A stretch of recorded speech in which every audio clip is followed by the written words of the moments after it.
30% of this one business had was actually related to the owner. So it's kind of like, okay, well, when they sell the business, are they still going to use, that's another thing. And so, maybe they stick around after exit, but maybe they don't. It reminds me of one of these things. These are the types of things when we have to tell you your baby's ugly, that we're saying your baby's ugly now because he's of this. Saying the baby's ugly. This is your baby's ugly. Did you hear this? Document this right now. Oh but my this gosh. is what we mean when we say your baby's ugly. Not that your baby's ugly, but that your baby has some flaws. You have a customer that is 25 to 50% of your business, then that's a gap in your business that the buyer is going to come in and say, hey, this is not an Olin Mills photo shoot. We're not ready for pictures yet. So, well, let me say this. And we're working with a couple of, there's one client that I really love, and he does a SaaS company. And you better watch it. I've been telling him that he's got to break into new industries because he's got one industry that he's doing right now. And I'm like,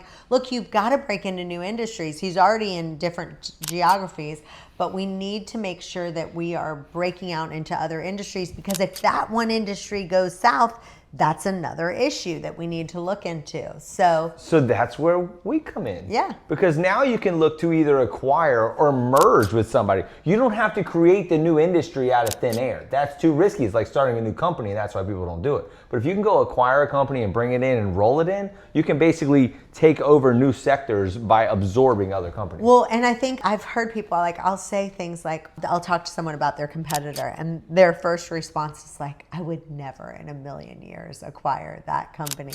But if you just get out of your own way sometimes, it's just like, if you think bigger, like if you merged, maybe we could do it. Yeah, well, you could be bigger together, right? I mean, you're going to clean it up. There's going to be consolidation. There's overlap. You have two accountings. You have two HRs. You have two offices. Like all of that could be consolidated with the same revenue stream. And now you have two products that cross-sell. So, I mean, it just really can be bigger. I mean, obviously, I'm thinking globally. You have to apply that to your business, but that's how it can work. Yeah, and I would say the next channel lever is channel risk.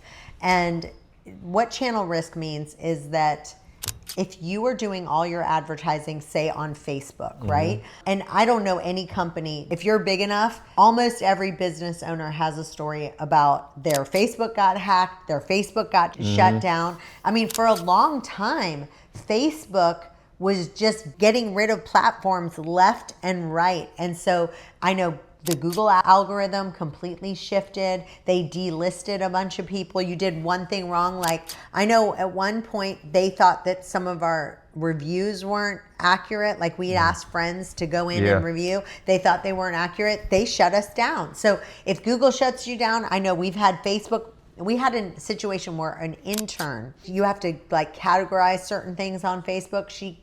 An intern came in, messed something up. Our Facebook got shut down. That was huge for us. Thank God we got it back up. But I mean, Facebook can be a nightmare sometimes. Yeah, I mean, you'll see people in marketing sectors move back and forth. They'll be like, all right, we're on Facebook, all right, we're on YouTube. And it's almost like they move that algorithm through. Those people on the side of it, like even Facebook changed their ad. They went to doing a certain way on finance. You pay this. Then they took the top earners and moved their model around, which then changed the algorithm again. So, I mean, you don't want to be in a sector where it's called mission critical. When something is mission critical and it's tied to another business, you wouldn't make it where you said, hey, my whole business is tied on power coming on and giving someone else the keys to your power company, right? Like, so that's what you're doing in a business. You cannot give the keys to somebody else on something mission critical. We have a lot of friends in the health space. We're very passionate about health and wellness. That's why I also have a podcast called Health, Wealth, and Godly Wisdom. And there was a stretch where Facebook updated its policies and started banning accounts left and right. And we had friends, 7- and 8-figure businesses that were put out of business literally overnight. And that was their one source of traffic, and that one source was gone. So no more one-trick ponies. You need multi-channels. It's not a one-trick pony show anymore. Get multi-channels. I mean, if you don't take anything else away other than the other things we just told you. Yeah, and sophisticated buyers demand channel diversity. Like that's one of the things they ask. How do the leads come in? What channels are they doing? They want channel diversity. So let's talk about, there's 3 types of things of different types of traffic. Why don't you tell everyone So that? you've got paid traffic, and that's usually the most controllable one, right? Then, and it's measurable. You can write a check and have those come in. I mean, that's probably the top one I would think make up paid traffic. What's the other one? All right. So then you have organic or referral traffic, right? That's the cheapest, right? Because people they've heard you or friends tell about it, but that's organic. And they want to see you can do paid traffic. They want to see that you can do organic. And then the third one is owned. Yeah, your own traffic, where you're going to have an email list or a podcast or something where you own it. It's your brand. It's your stuff. It's yours. You own it. I mean, and you're not dependent on anybody else for it. Yeah, and I think you can categorize YouTube in that as well, because even though you don't own it, you kind of own it. And so the goal is that no more than 25 to 30% of your traffic comes from one of those channels. And that's hard to do. I will tell you, it is hard to do. It's not easy. But if you are in the 10 million in revenue or higher, you have to do that. You have to bring in an agency. You've got to make some hires. You've got to do whatever it takes to get channel diversified. And if you're doing 10 million or more in revenue, we should be friends. I mean, we should be in communication. I only say that because whatever added value we can add to you, we want to do that. I mean, because you've done a phenomenal job to doing that, and we've built them up there as well. And we have things we've probably done wrong we could give to you as an added value. So obviously, let's connect. And I think that we really are very vulnerable in the sense that we will tell you, like, here's all the mistakes we've made. Just learn from some of the things we've done wrong, and we love to share that. And I would share more, but I don't want to throw up. I would just throw up if I told you everything I've done wrong. And at the same time, you can kind of look back on it as you learn and go, okay, we did a couple things right, And so, there's things we could have done more of that right. I mean, sometimes it wasn't even what we did wrong. It's that we didn't focus on the things we did right, and maybe we could have done that better. Yeah, let's talk about the sixth one, which is revenue quality risk. And that is what I like to call, which is my favorite topic, is recurring revenue. So when we say revenue quality, we're just saying, like, here's the thing. If you can, that's why I love working with SaaS companies so much, because it's recurring revenue. We can really make it where every single business, I can figure out a really good recurring revenue. You can really tie in this one all the way up the channel of everything we just talked about, right? Because if it's not on your name, you can do it on paid advertising. This amount comes in and it's on multiple customers through that same paid advertiser. You've just solved a lot of problems inside of the business by looking at this one category, but running it through the filter of all the others. I mean, and so that's really the key to it. Is it sticky? I mean, make sure it's sticky. Make sure that you're bringing in that predictable revenue, because if you can predict it, like, hey, this is going to be this percentage next month and next month and next month, then that's going to be really, really valuable. And we can help you create a subscription model if you don't have one, or create a different kind of one. And we can help you improve the customer experience to raise that lifetime value. And some people don't understand that, so maybe you can explain the ratio. Well, I mean, you need what's called LTV, or loan to value, and then you have your customer acquisition cost. I touched on this a little bit earlier, but ultimately, this is where you're going to be able to run the ability to know what is a customer worth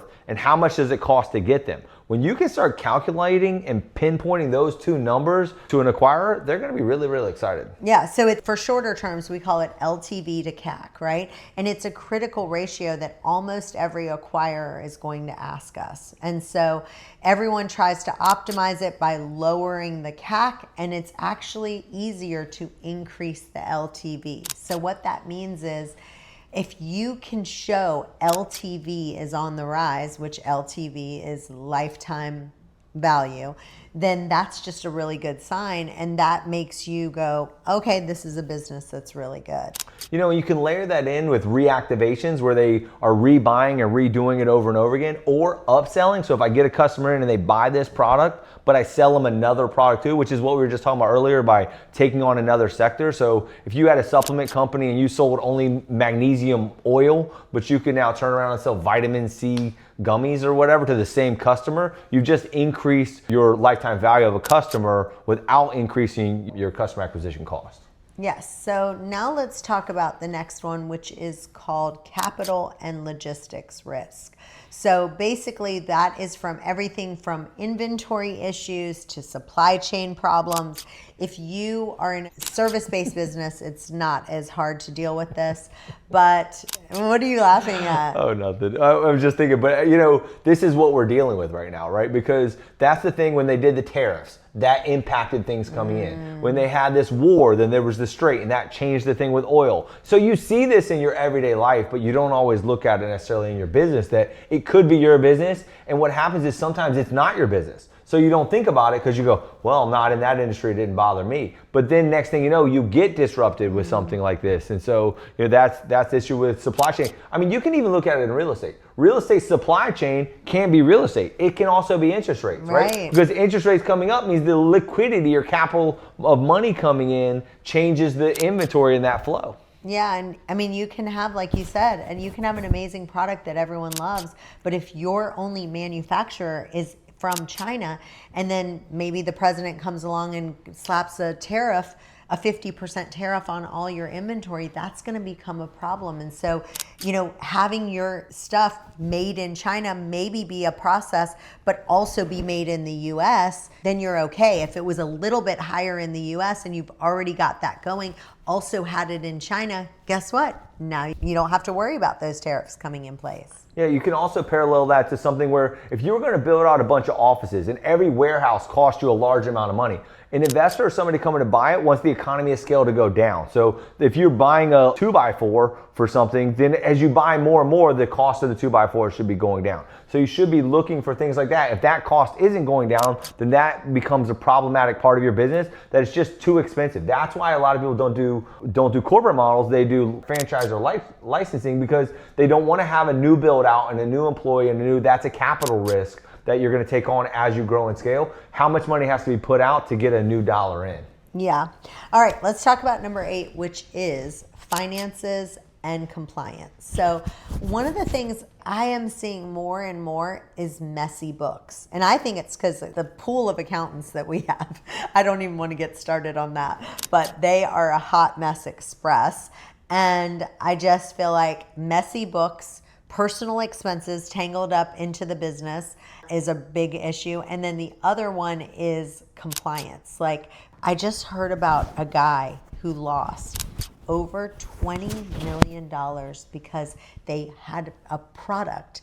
It was a protein shake that they messed up the ingredient on the protein shake, and they threw away $20 million worth of stuff. I mean, that's just insane. But that's a compliance thing, because it's like someone messed up along the way, and they had to literally throw away $20 million worth of protein shake. So talk about a little bit about the brutal stories that we've heard about losses through personal things that people are putting on their finances. Ultimately you have it where people are putting their cell phones on there, their Netflix accounts, their car leases, which all makes sense in some category because you want to have the expenses going down because you're paying pre-tax money on it. But if it's your personal stuff and it's not tied to the business, and it becomes a battle on the back end to get it back for your SDE. And so, if that adds up too much. Well, what else are you kind of putting in here? Yeah, padding the numbers. What else is going to be there? Now, I will give you a caveat that you can, at the end, you'll do a breakout of what their expenses are, and you can rep and warranty that when they take over this business, this is what their expenses will be. And so, you tie into that, and you give them a promise of that, and you can go. Yeah, and I think it's just that people say, like, what else is this person hiding? If they're putting their Netflix personal stuff on here, then what else are they kind of not doing? And if they're not being upfront with the government, then what else are they not being upfront with? So there's all kinds of things that you should do to save money on taxes, but the Bible says give to Caesar what's Caesar's. So yeah, and they say stop tripping over $100 bills to pick up dimes. That's true. It's so true. So we want to make sure that you get your finances checked and everything is good on that road. So if you got something out of these 8 levers, I hope that you can, what we care about the most is really working with you. And even if you say, I'm not looking to sell my business for 2 years, 3 years, guess what? We want to help you put together all of these 8 levers so that your business can be sold for way more money than you could ever spend. So if you have valued this and you got lots out of it, make sure that you like and you subscribe. And guess what? And share. Yes, and share this. We want to help you fix all of these 8 things. Any last minute thoughts that you can say? Yeah, if you're a business broker or thought about getting in the business broker space, we teach this both to buyers and sellers and to business brokers. So, I mean, we can help you with that. We can help you get in the space, learn this information for your buying and selling of your own businesses, as well as helping others, as our mission is obviously to help more business owners grow and scale their business. Yep. We'll see you on the next one. Bye-bye for now.